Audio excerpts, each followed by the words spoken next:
Jakobus 1 vers 2, 3 en 4 sê, my broers en susters, wanneer julle in allerhande beproewings beland, moet julle eintlik baie bly wees.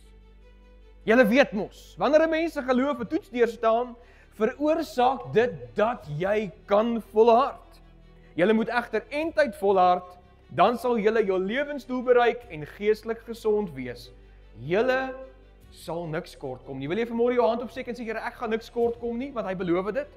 Psalm 23 vers 1 sê, die Here is my herder, niks sal my ontbreek nie. En hier beloof hy weer, hy sê, julle sal niks kort kom nie. Ek wil in hierdie teks gedagte hê, jy moet 3 goed vandag onthou. 1, jy moet baie bly wees, slegte dinge met jou gebeur.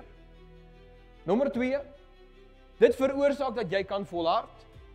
En nommer 3 is die ondeurgrondelike belofte, maak nie saak wat gebeur nie, beloof God, julle sal niks kort kom nie.